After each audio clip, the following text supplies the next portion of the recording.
It's an honor to have been nominated by your search committee to serve as this congregation's settled minister.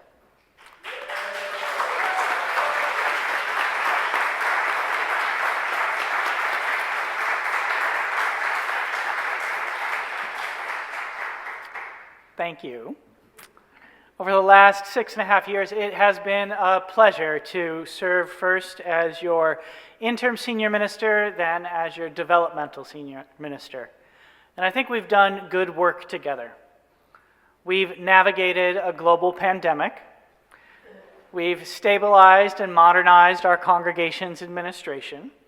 We've held a successful capital campaign, the fruits of which we can see right outside of Channing Hall in a lovely new playground for our children. And yeah, that also turns. And we've crafted a powerful vision for our future. And I'm delighted to have the opportunity to continue that collaboration. We have before us the sacred work of widening love's circle. And I know that in the coming years, we will be able to build an even more spirit-filled, powerful, and diverse religious community.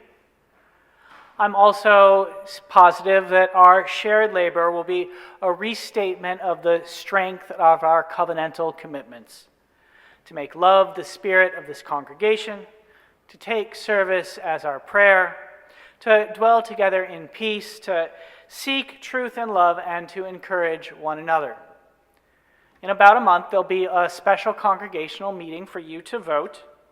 And between now and then, members of your search committee and the board and other congregational leaders will be sharing with you the results of their congregational survey. And I suspect that they'll also share about why they think that our continued ministry together will be thriving and will be in the best interests of this church. I'll also have more to say about our ministry together. The day of the vote, I'll offer up a sermon casting our shared vision of widening love's circle. I will invite you to imagine what we might accomplish together in the coming years. The future, of course, is the focus of our major sermon series this year, Future Visions, Future Selves. But before I turn to the subject of today's sermon, the dawn of everything, I want to pause and offer my gratitude to the search committee. They put in hundreds of hours of hard work.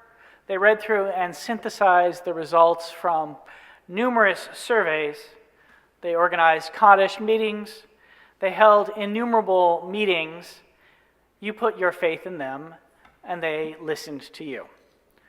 First Unitarian Universalist is blessed to have such devoted and talented lay leaders. So please join me in giving the search committee a round of applause.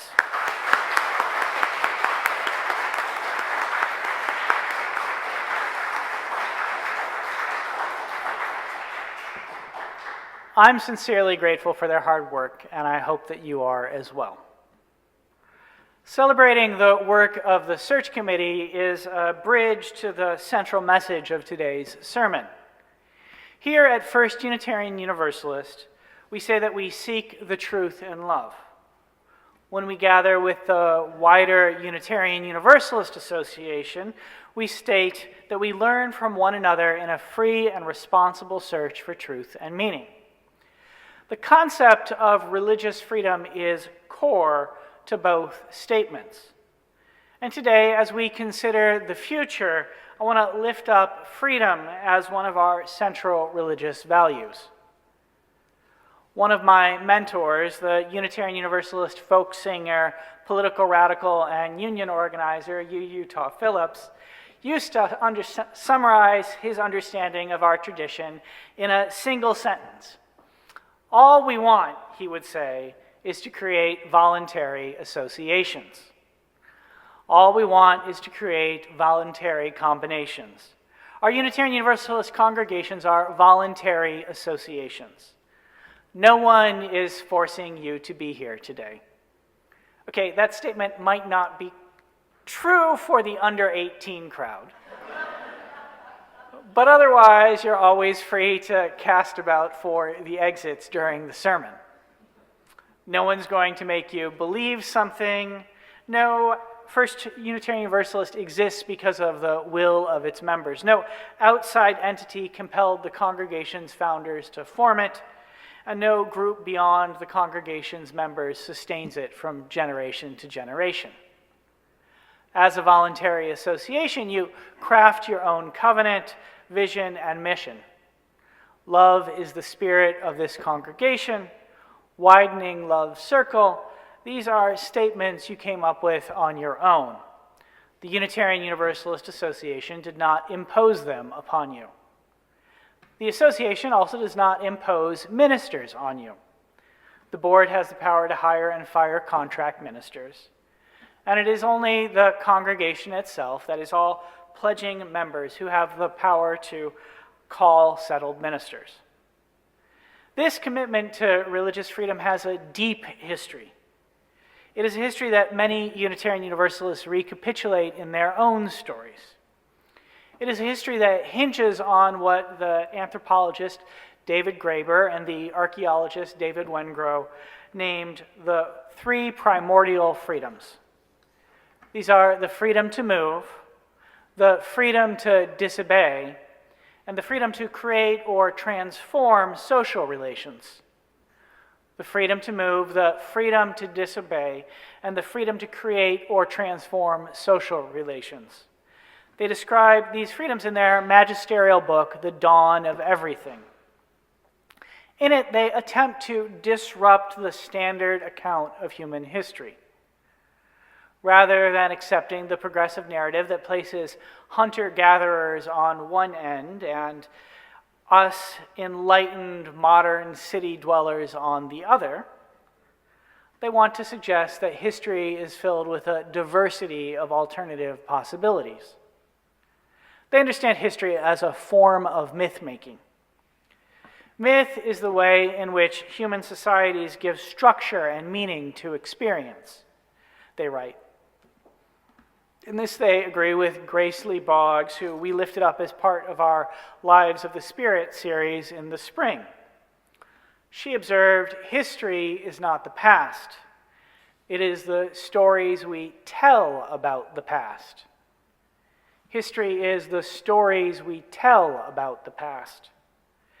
Graeber and Wengrow do not offer a mythical narrative where human life before the dawn of civilization, that is, cities, was, in Thomas Hobbes, the philosopher's infamous words, poor, nasty, brutish, and short. This myth portrays everyone in human existence as essentially in a state of war, with everybody fighting against everybody else all the time. It's long been used to justify oppressive regimes. Without the police, the military, the courts, prisons, and the like, humanity will quickly descend into chaos, the logic goes. People need a boss, a cop, a priest, a king, or a tyrant to tell them what to do, the claim runs. Without a rigid hierarchy in place to keep us in line, everyone will just start killing each other. That, at least, is the central thrust of Hobbesian logic. The vast scope of the human past, the roughly 200,000 years of humanity's existence, is a bit more complicated. Sifting through the available evidence, the archaeological record, the anthropological records, Graeber and Wengrow argue that the Hobbesian accounts simply aren't true. To bolster this claim, they marshal texts like the curious dialogues with a savage of good sense who has traveled. It was published by the French aristocrat and explorer Louis de Armand de Lomond de Arche de Lotan in 1703. In this narrative, the Frenchman travels throughout what is now called Minnesota and Wisconsin, and in his text, he recounts his conversations that he had there with the Wendat indigenous leader and philosopher Kandiaronk. Kandiaronk is not a name I suspect that most of you are familiar with. Certainly not one that I knew before I picked up Graeber and Wengrow's tome. And in some sense, that's the part of the point of their work. Most of human history, they write, is irreparably lost to us.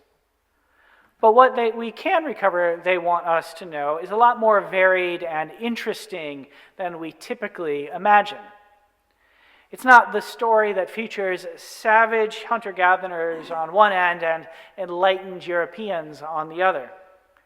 It's not a history of escaping the free brutality of early wild human life or the peaceful chains of our present domesticated existence.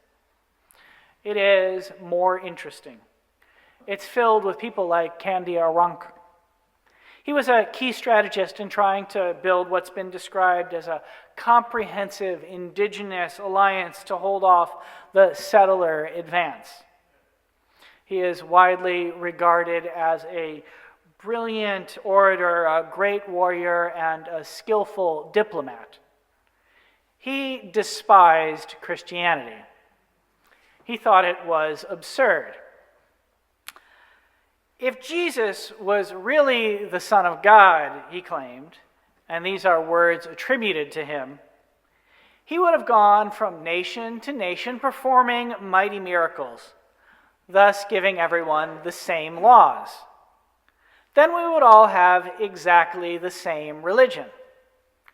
Instead, there are 500 or 600 religions, each distinct from the other, of which the Christians claim theirs alone is any good.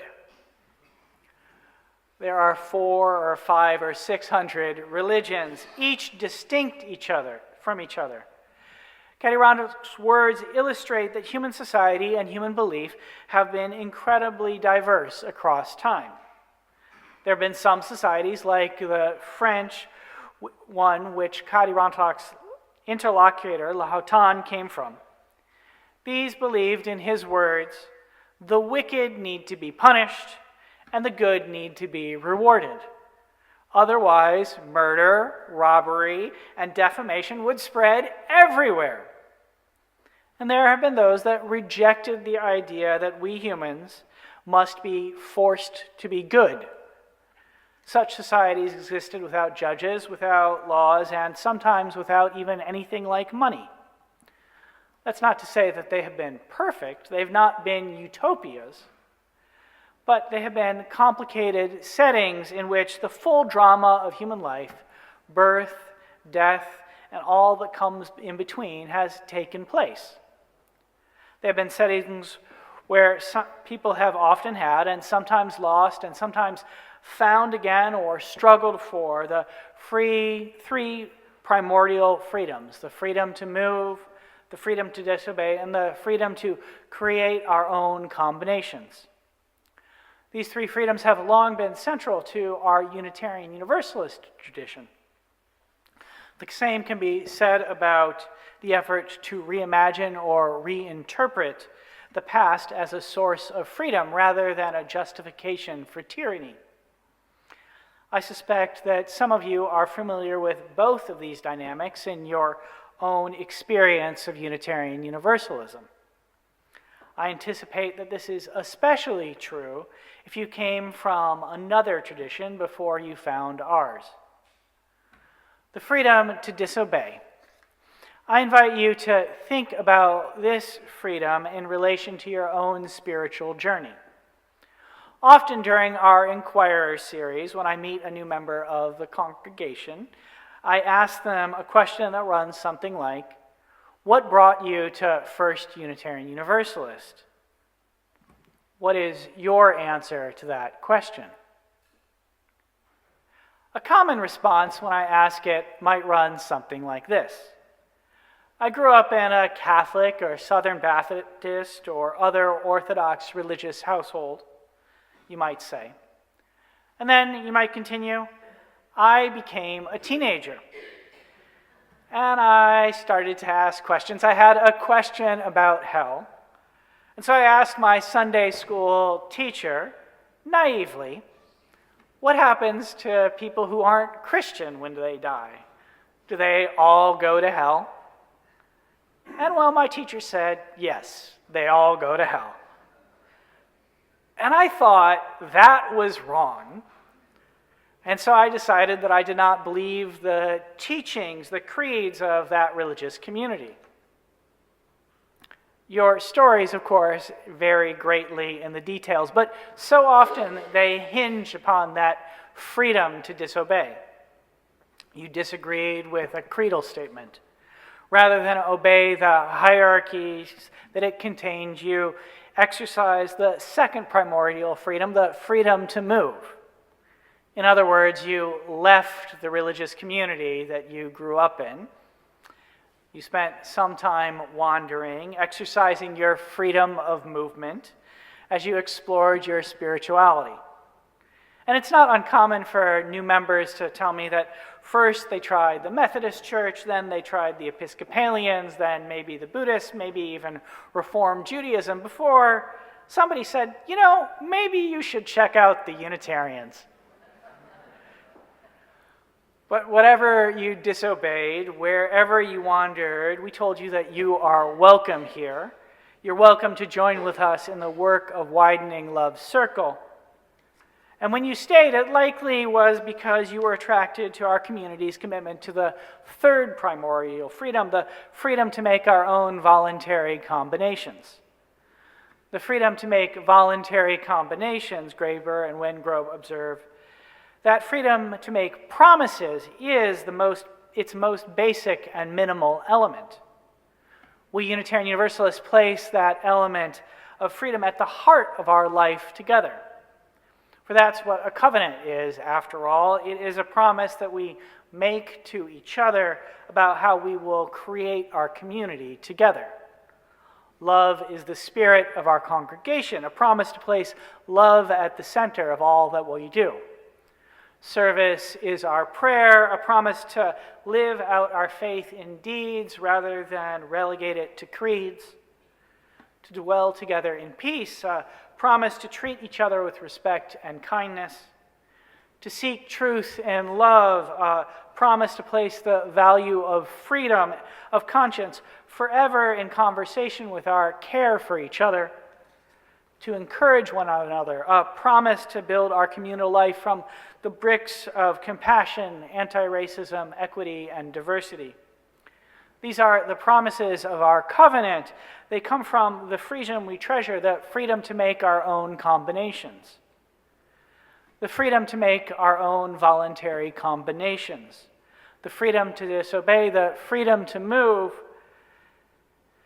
We Unitarian Universalists came to incorporate these freedoms into our religious life because our religious ancestors were brave enough to reimagine the past. In the early 16th century, the printing press came into being. Literacy started to become more widespread. Some folks began to read the Bible for themselves. And when they did, they found that they had a lot of questions. The text did not contain the things that they thought it contained. It didn't contain things that reflected those creeds that they had learned. So, excuse me, our religious ancestors said to the church authorities of their day, we've gone and read the Bible, and we want to know where it says that there is a Trinity, because we're having a hard time finding it in the text. And pardon us, but we're a bit confused. Where does the Bible talk about the Pope? And hell and everlasting damnation, that seems like a bit of a stretch from what these words say. Some of them even went further and asked really annoying questions. They said things like, we've read the Christian New Testament, and it seems like there used to be a lot of female leaders in the church. Paul is always going on about folks like Phoebe and Priscilla and Mary, and it seems like he addresses some of them as clergy. So what happened to all the female priests? And it seems like Jesus was opposed to violence and the Roman Empire. We read that he said things like, all who use swords will be killed with swords, and he was executed by the state, can you remind us again of the part of the text where he tells us that we should join the army and kill people on behalf of the king?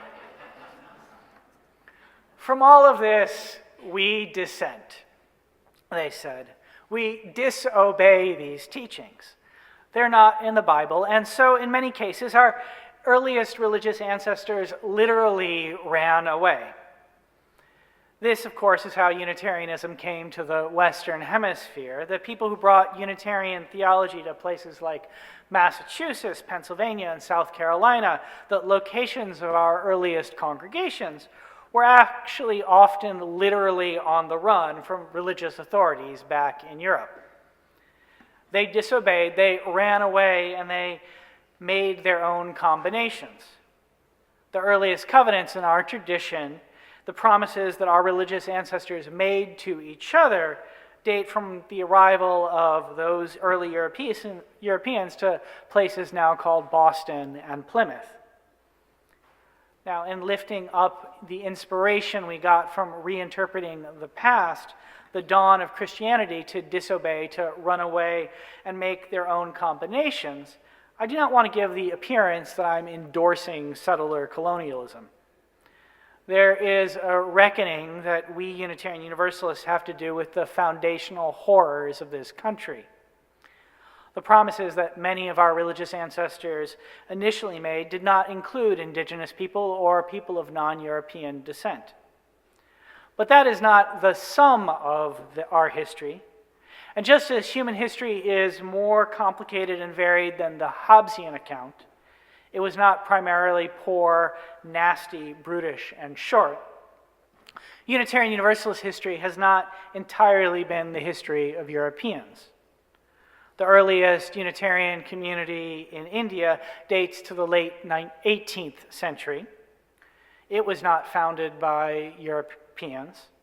There are Unitarian Universalists in the Philippines and Africa and Latin America. Many of them formed their communities the exact same way early generations of European Unitarians did. They disobeyed, they moved, and they formed their own voluntary combinations. Even the history of our tradition in Europe is not tied exclusively to white people. Through my research, I've uncovered a black Unitarian minister in London who was active from 1802 to 1828. Robert Wedderburn was building multiracial working-class congregations in England at the same time that William Ellery Channing was preaching Unitarianism in Boston. Restoring Wedderburn to our constellation of religious ancestors helps us to further explore both how our religious forebears have both lived into and failed to live into our promises to each other, our covenants. In this congregation, if we are serious about widening love's circle, then we are going to have to do exactly what our religious ancestors did. We're going to need to look at the past to reimagine the future. The past, be it the past of our tradition or the past of humanity, was more varied and complicated than we often acknowledge. There is no one human story, there are many. There is not one Unitarian Universalist history pointing inevitably to primarily white congregations. There are many. There are many stories. What can we imagine together? What sort of community can we craft that when we exercise our freedom to create our own combinations? Future visions, future selves, we will be pursuing these questions together over the year, and I am truly excited to say, I hope, in the years to come. And so in the hope, nay, the trust, that the community we imagine together will be a strong, spirit-filled promise to each other, devoted to widening love's circle, I invite the congregation to say, Amen.